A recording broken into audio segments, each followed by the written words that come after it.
الحمد لله رب العالمين والعاقبة للمتقين ولا عدوان إلا على الظالمين نحمدك اللهم ونشكرك ونستعينك ونستهديك ونشهدك يا ربنا ونشهد ملائكتك وحملة عرشك وجميع خلقك أنك أنت الله الذي لا إله إلا أنت وحدك لا شريك لك وأن سيدنا محمدا عبدك ورسولك أرسلته بالهدى ودين الحق ليظهره على الدين كله فبلغ رسالة ربه أعظم ما يكون التبليغ وأدى الأمانة الإلهية على أكمل وجه اللهم صل وسلم وبارك على سيدنا محمد وعلى آله وأصحابه الطيبين الطاهرين أما بعد فيا معشر المسلمين أوصيكم ونفسي بتقوى الله فقد فاز المتقون قال الله تعالى في كتابه الكريم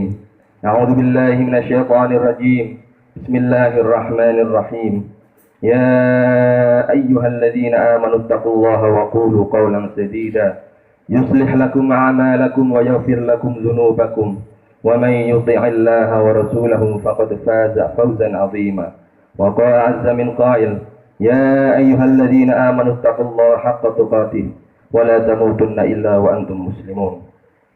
Jamaah Jumat rahimakumullah. Dalam khutbah yang singkat ini, pertama-tama saya berwasiat kepada diri saya sendiri, khususnya, dan kepada semua jamaah yang hadir di masjid ini, umumnya, untuk senantiasa meningkatkan kadar ketakwaan kita kepada Allah Subhanahu wa Ta'ala. Terlebih pada masa-masa sulit yang kita hadapi bersama ini, pada masa pandemi yang mengguncang seluruh dunia tanpa terkecuali, yaitu wabah virus corona. Sebagai seorang yang beragama, kita meyakini bahwa Allah Subhanahu wa Ta'ala menciptakan segala sesuatu, termasuk apa yang tidak diketahui oleh manusia. Wa yakhluqu ma la ta'lamun, dan menciptakan apa yang tidak kalian ketahui. Penciptaan itu bukan saja lahir dengan perilhaman Allah kepada manusia, dengan lahirnya aneka ciptaan, dengan lahirnya aneka ragaman yang diketahui atau yang belum diketahui, tapi juga ada penciptaan yang langsung dengan penetapan Allah, baik itu akibat ulah manusia atau keterlibatan manusia di dalamnya maupun tidak. Ini mengingatkan manusia tentang keterbatasan ilmunya, sekaligus mendorongnya untuk bersikap rendah hati menghadapi makhluk Allah yang kecil, bahkan yang tidak terlihat sekalipun, seperti virus. Islam sebagai agama terakhir dari agama samawi memiliki manhaj yang kokoh dalam menghadapi krisis, dalam menghadapi masa sulit, dalam menghadapi pandemi dan bencana. Tentunya suri tauladan kita dalam hal tersebut adalah Rasulullah sallallahu alaihi wasallam, Muhammad ibn Abdullah. Rasul telah menjelaskan kepada kita bahwa selamat dari fitnah atau aman dari bencana, aman dari segala kesulitan bisa dicapai dengan cara berpegang teguh kepada kitabullah dan sunnah nabinya, itu sunnah Nabi Muhammad. Taraktu fikum ma in tamassaktum bihi lan tadillu ba'di abada. Teladan apa yang bisa kita ambil dari Rasulullah dalam hal ini? Meskipun beliau seorang nabi, seorang rasul yang maksum, beliau tetap saja menjalankan atau mengambil asbab dalam menghadapi bencana dan pandemi. Bahkan dalam banyak kesempatan Allah secara tegas memerintahkan Nabi untuk meminta musyawarah kepada orang lain. Wa syawirhum fil amr wa amruhum syura bainahum. Kita lihat bagaimana beliau mengambil pendapat salah seorang sahabat pada hari Al-Furqan, Yaumul Furqan, Yaumul Taqal Jam'an, yaitu perang Badar. Ketika Khubab bin Al-Munzir, seorang sahabat, memberikan isyarat kepada Nabi untuk melakukan perang. Hal itu menjelaskan kepada kita bahwa mengambil asbab dalam menghadapi pandemi dan musibah adalah suatu keniscayaan. Oleh karena itu di dalam Al-Quran disebutkan, wala tulqu biaidikum ila tahlukah, jangan kalian lemparkan diri kalian ke dalam kebinasaan. Wala taqtulu anfusakum, jangan kalian bunuh diri kalian. Khudhu hidrakum, ambillah kehati-hatian. Dalam hadis Nabawi juga disebutkan, la dharara wala dirara. Bahkan dalam hadis yang lain secara tegas Nabi menyebutkan, tadawu ibadallah fa innallaha lam yakhluq da'an illa khalaqalahu dawa'a. Allah tidak menciptakan sebuah penyakit, sebuah wabah dan lain sebagainya kecuali Allah telah menciptakan obat penangkal baginya. Bahkan Islam sudah jauh mendahului ilmu modern, ilmu pengetahuan, ilmu kedokteran modern dalam hal isolasi, atau dalam bahasa Arabnya adalah al-hajru sihri. Ada yang mengatakan al-hajru, ada yang mengatakan al-hajru sihri. Bahkan seorang alim asal Mesir bernama Muhammad Al-Ghazali telah menyebutkan hal tersebut sebagai sebuah kebanggaan Islam mengalahkan dunia Eropa dalam hal kesehatan dalam bukunya 100 pertanyaan tentang Islam.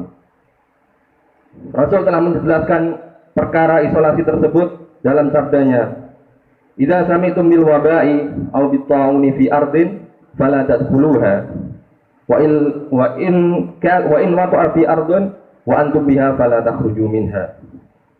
Ketika kalian mendengar berita sebuah bencana atau taun dalam sebuah kawasan, jangan kalian memasukinya. Tapi ketika kalian mendengarkan berita itu dan kalian berada dalam tempat terjadinya taun itu, jangan sekali-kali keluar darinya. Kita saksikan bagaimana sikap Sayyidina Umar radhiyallahu anhu saat ia tahu berita taun di negeri Syam. Ini sebuah kisah yang sudah terkenal, bagaimana beliau berdiri tidak jadi masuk ke kota Syam. Kemudian sahabat lain bernama Abu Ubaidah Ibnu Jarrah mengatakan kepadanya, "Afiraran min qadarillah ya Umar?" Apakah kamu lari dari qadar Allah wahai Amirul Mukminin Umar? Apa yang dijawabkan oleh Umar? Sesungguhnya kita lari dari qadar Allah kepada qadar Allah yang lainnya. Demikianlah Islam mendorong kita untuk senantiasa mengambil asbab serta berhati-hati demi menjaga jiwa. Tetapi iman kepada Allah, berlindung kepadanya, dan kembali kepadanya adalah hal yang terpenting yang harus dijaga oleh kaum beriman. Rasulullah Shallallahu Alaihi Wasallam telah menjelaskan dan bersabda, "Inna Allah a'tani li ummati amanaini minal azab." Sesungguhnya Allah berikan kepadaku 2 kunci keselamatan, keamanan dari azab. Azab yang dimasukkan dalam sabda Rasul ini adalah azabul istiqsal, yang artinya azab yang bisa membinasakan sebuah kaum, sebuah generasi dari manusia, di mana kita tahu bahwa umat sebelum umat Nabi Muhammad telah diazab Allah dengan jenis azab ini. Ditelan bumi seperti yang menimpa Qarun, hujan batu seperti yang menimpa kaum Nabi Lut, dan jenis-jenis azab lainnya. Tetapi hanya satu yang tidak mendapatkan atau tidak ditimpa jenis azab ini adalah umat Nabi Muhammad. Berkat apa? Berkat Nabi Muhammad Sallallahu Alaihi Wasallam. Jemaah rahimakumullah, apa 2 jenis juru selamat atau kunci keselamatan itu? Rasul Sallallahu Alaihi Wasallam kemudian melanjutkan sabdanya dengan membacakan firman Allah Subhanahu Wa Taala dalam surat Al-Anfal ayat ke-33. "Wa ma kana Allahu liyu'adzibahum wa anta fihim, wa ma kana Allahu mu'adzibahum wa hum yastaghfirun." Kunci pertama adalah adanya Rasul Sallallahu Alaihi Wasallam di tengah-tengah umat.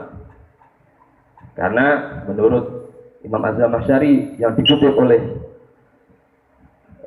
penulis tafsir Bahrul Muhit mengatakan bahwa Allah tidak akan menghancurkan kaum atau umat Nabi Muhammad karena ini adalah sebuah keistimewaan bagi Nabi Muhammad sebagai Rasul, karena Rasul tujuannya adalah untuk memberikan tabligh, memberikan risalah, menyampaikan risalah.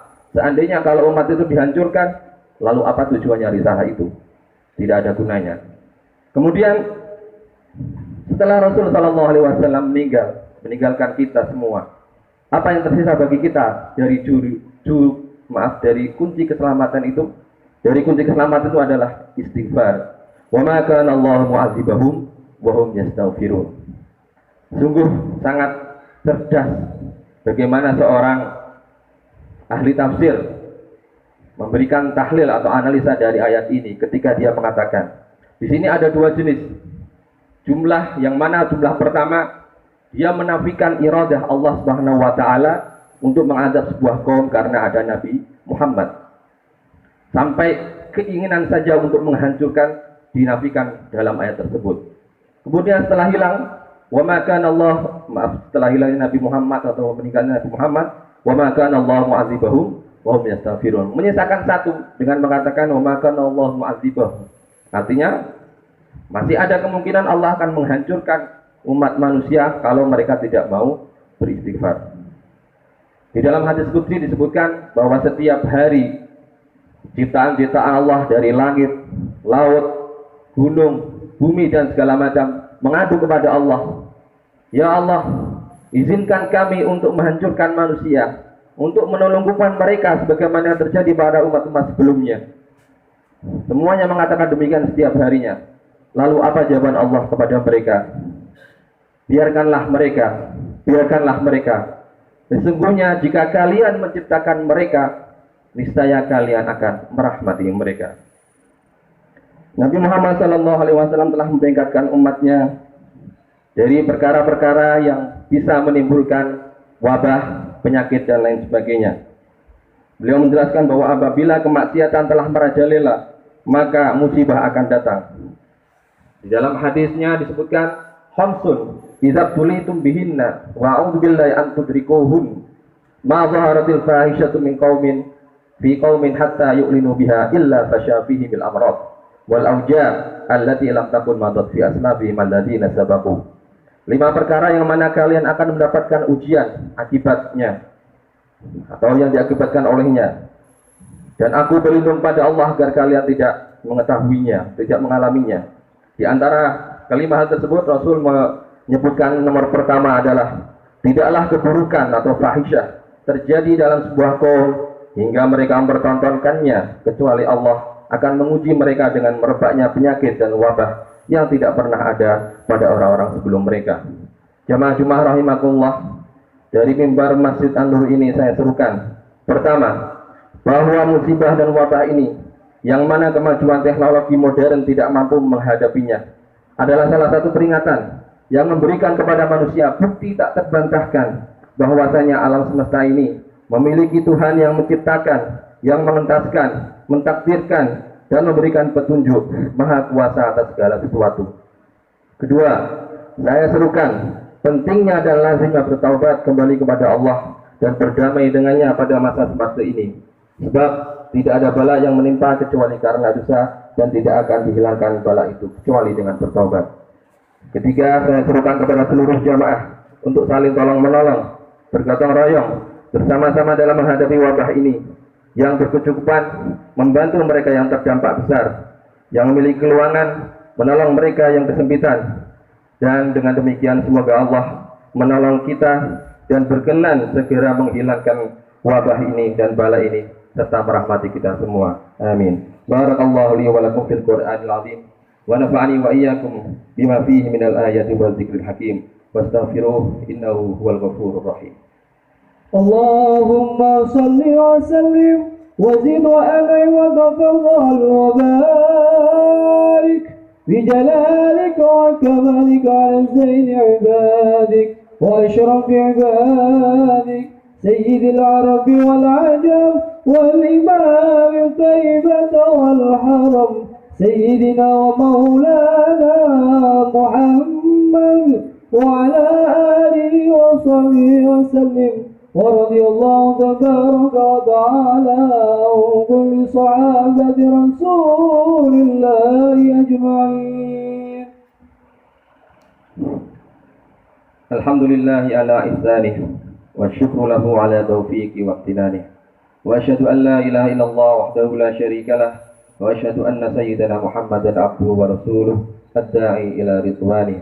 أما بعد، فيا أيها الناس اتقوا الله فيما أمر وانتهوا عما نهى واعلموا أن الله أمركم بأمر بدأ فيه بنفسه وثنى بملائكته بقدسه وقال تعالى إن الله وملائكته يصلون على النبي يا أيها الذين آمنوا صلوا عليه وسلموا تسليما.